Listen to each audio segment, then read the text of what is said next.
Ching, ching. Blacksmith, what's up? For the dwarves, right? I love the dwarves. It's my favorite race to play. I do a really terrible dwarf accent. I would do it for you, but I would embarrass myself. My name is Hobie Hill. I'm with Deep Dungeon Games. We are a RPG company making all kinds of cool stuff, selling dice, dice towers, dice boxes. But this concept, we are bringing you the game Blacksmith from our Diception series. Okay, so this game involves some dice and a couple players and the DM or dealer as I'm calling them. So if you want to check it out, watch this video. If you want to support us, go to deepdungeongames.com where you can pick up any of our merch. You can also find the print copy at Drive-Thru RPG, hardback or softback. You can also get us on Roll20 if you're just one of those people that don't want to talk to people face to face.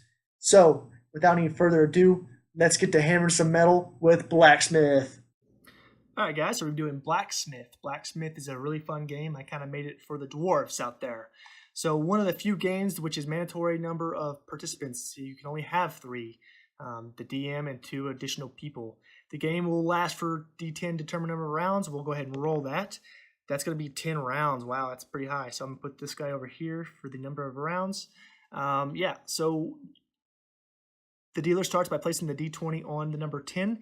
The dealer starts with D20 on 10. This represents a raw piece of iron that must now be worked properly by the players. The value of a D20 must never drop below 1 or never rise above 20. So it's got to be 1 or 20.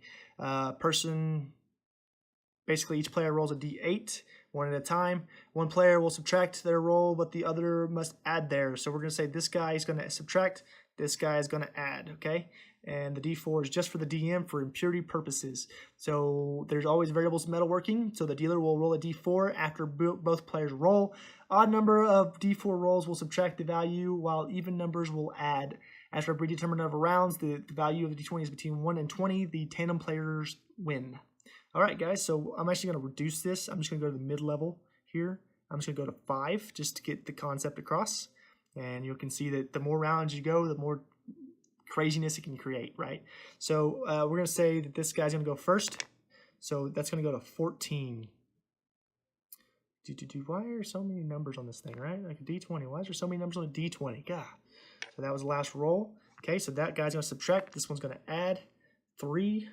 And the round is after, so now we're at 17. No, what did I do? I went backwards, didn't I? I'm sorry. So that would have been 6. So that would have been 6 plus 3 is 9. So we are on 9. Okay, and so that's 1 round. So now the DM can choose to roll the impurities. So I said 3 for subtracting, so it's a subtract, so that's a 6. So see, now I'm in the danger zone because now I can drop the dice below the said number. And so hopefully I don't roll a 7 or an 8. Oh, so that I would lose right there. So it's not, so let's say I didn't, and I rolled a 3, so I would subtract a 3, because I would have dropped the dice below 0, or 1 for that matter. So 3, now it's this turn. Come on, roll big, guy. Oh, 2, oh no, we're in trouble now. So 5, that's only 2 rounds. There's the 5. Okay, so this one needs to roll little. Oh, see, I lost again. But you guys get the concept. It's a very difficult game. Very simple to play, but I already lost twice in a matter of 3 minutes. So, I mean, it's just kind of all in the luck of a dice roll. So hopefully you guys enjoyed the video, and thank you for watching Blacksmith.